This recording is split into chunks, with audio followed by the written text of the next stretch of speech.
동기라고 하는 단어에 동그라미를 치시면 좋을 것 같습니다. 뭐 어떻게 하는 게 아니라 여기 계시는 우리 1단계 11기 훈련생들이 제자 훈련을 해야 되겠구나. 제자 훈련을 내가 받고 또 누군가를 제자 삼는 이 사역을 해야 되겠구나. 라는 동기를 부여하는데 오늘 강의의 목적이 있다라는 사실입니다. 그래서 여러분 제자 훈련 해야 할까요? 하면 안 될까요? 해야 합니다. 네, 그러면 강의를 마쳐도 된다는 이야기. 왜냐하면 동기를 부여하는 것이 오늘 이 강의의 목적이기 때문에 그렇습니다. 안녕히 가십시오. 그런데 이 동기를 부여했고요. 근데 그 앞에 보니까 제자 훈련의 목표를 알고 그 목표를 위한 전략을 알아야 이해해야 한다. 그래서 목표가 뭔지 전략을 이해하는데 조금 강의를 하고 그렇게 들어가도록 그렇게 하겠습니다. 네. 모세의 제자가 있다라고 한다면 누구일 것 같습니까? 요호수아. 그러면 요호수아의 제자는 누구일까요? 우리들. 그러면 다윗에게 있어서 만약에 제자가 있다라고 한다면 누구일 것 같습니까? 다윗의 뒤를 이어서 솔로몬. 그러면 솔로몬의 뒤를 이어서 그럴 만한 사람은 여기까지 와야 되겠네. 엘리야의 제자라고 하면 엘리사. 네. 그럼 엘리사의 제자. 우리까지 오던가요? 네. 이게 이제 제자 훈련을 왜 해야 하는지에 대한 이야기를 하고 있습니다. 그러니까 자 보십시오. 모세를 뒤이어 요수아가 그 이스라엘 백성들을 이끌었습니다. 그때까지만 하더라도 이스라엘 백성들은 잘 지내는 것 같아요. 그런데 요수아의 뒤를 잇는 제자가 없자 사사기가 이해되십니까? 그 다음에 다윗을 이어서 솔로몬이 있고 솔로몬까지는 괜찮았어요. 그런데 솔로몬의 길을 잇는 제자가 없고 그 삶을 이어가는 사람이 없자 그 유다 왕국, 이스라엘 왕국은 몰락을 치렀습니다. 엘리야와 엘리사가 마찬가지입니다. 가장 큰 하나님의 이적과 그 다음에 하나님의 영광이 있었던 데가 이게 선지자들이 있었던 데가 엘리야와 엘리사. 그런데 그 뒤에 없자 암흑기 400년 동안 침묵하는 어떤 그러한 이스라엘의 역사, 성경의 역사가 일어납니다. 자, 예수님의 제자는 누구인가요? 네, 열두 제자 사도. 그리고 그 마지막 사도라고 할 수 있는 사도 바울의 제자 디모데, 그 디모데의 제자. 그러니까 오늘 우리가 읽었던 디모데후서 2장 2절은 계속해서 예수님 이후로 제자가 이어져서 오늘날 우리에게까지 이어졌다라고 하는 것을 이야기하고 있습니다. 그래서 제자 훈련이 필요하다 이야기하고 있습니다. 자, 학습 목표를 한번 보겠습니다. 학습 목표를 보면 첫 번째는 제자 훈련의 목표를 말하며 두 번째는 지상 명령을 성취할 수 있는 전략을 설명하고 세 번째는 가법 번식이 뭔지를 살펴보고 승법 번식이 뭔지를 살펴보는 것이 오늘 학습의 목표다라고 할 수 있습니다. 그래서 제자 훈련의 목표라고 한다면 마태복음 28장 19절에서 20절에 기록되어져 있는 주님께서 우리에게 주신 지상명령, 제자를 삼아서 세례를 주고 땅끝까지 증인되라고 하신 그 지상명령을 이루고자 하는 것이 제자 훈련이다라고 아시면 되겠습니다. 그런데 이 방법, 제자 훈련의 방법에 있어서는 오늘 보면 가법 번식과 승법 번식이 나오는데 우리가 취해야 할 방법은 영적인 승법 번식이다라는 것을 우리가 살펴보게 되겠습니다. 그리고 그 과정, 제자 훈련의 과정은 뭐냐라고 했을 때 전도하고 양육해서 훈련해서 파송하는 것. 여기까지 가서 재생산이 일어나는 것이 제자 훈련이다 할 수 있습니다. 그래서 지금 우리가 현재 전도하고 있잖아요. 근데 그 전도한 영혼들 중에서 누군가를 우리가 양육하고 그리고 또 그 누군가 양육받은 그 누군가를 오늘 우리가 훈련받는 것처럼 NLTC 훈련의 자리에 나와서 훈련하게 그리고 그 훈련받은 사람들을 다시 전도의 현장으로 파송하게 되면 그러면 또 그 사람이 뭐 하겠습니까? 전도하겠죠. 그러면 그 전도한 사람이 또 그 전도한 사람들 중에서 몇 사람을 뽑아서 양육하고, 그리고 또 그 양육한 사람을 이 전도 훈련의 자리에 데리고 오고, 그리고 그 훈련받은 사람을 또 어떻게 한다고요? 파송하는 거죠. 그러면 그 사람은 또 전도. 이렇게 계속해서 재생산이 일어나야지만 그것이 제자 훈련이다라는 것을 이야기할 수 있겠습니다. 자, 넘어가세요. 77페이지에 사례 연구 이렇게 서론 부분인데요. 제가 한번 읽어보겠습니다. 어느 한 도시에서 도시 환경에 관심을 가진 상당수의 사람들이 모임을 만들었다. 그들은 매주 만나서 도시 환경을 개선하는 문제를 토론하는 중에 시민들이 자연 속에서 쉴 수 있도록 공원을 조성하는 것이 가장 시급한 일이라는 것에 동의하였다. 그들은 공원 조성을 위한 캠페인을 시작하면서 기대감에 부풀어 있었다.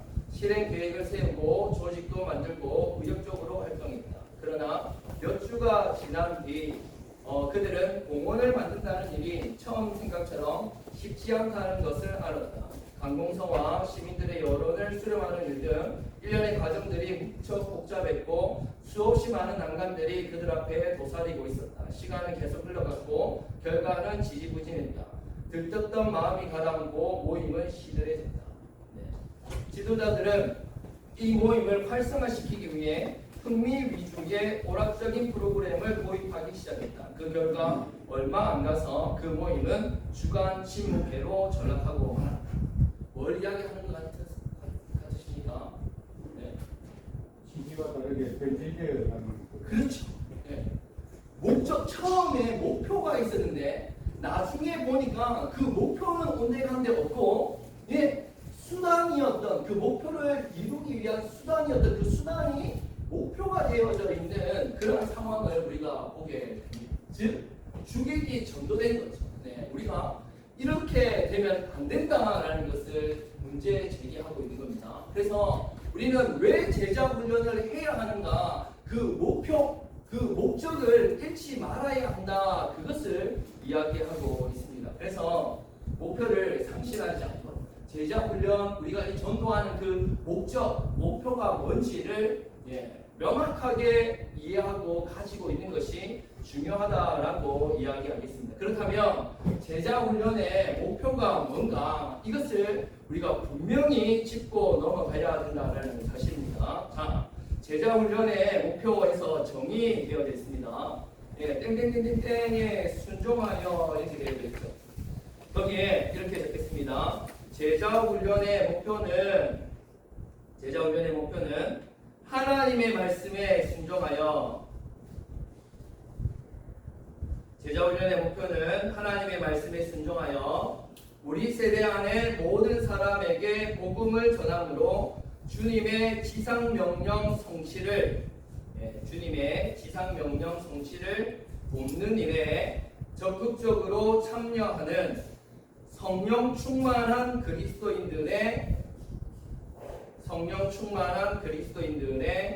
운동을 일으키는 것이다. 우리 같이 한번 읽어보겠습니다. 제가 제자훈련의 목표는 하면 하나님의 말씀에 순종하여 이렇게 읽어주시면 되겠습니다. 제자훈련의 목표는 하나님의 말씀에 순종하여 우리 세대 안의 모든 사람에게 복음을 전하고 주님의 지상명령 성취를 돕는 일에 적극적으로 참여하는 성령 충만한 그리스도인들의 운동을 일으키는 것이다. 네, 여기서 아까 우리 동기 앞에 동그라미 쳤던 것처럼 뭐 밑줄을 그으셔도 되고 형광펜 칠하거나 동그라미 쳐야 되는데요. 하나님의 말씀에 순종, 여기에 동그라미 치겠습니다. 하나님 말씀에 순종.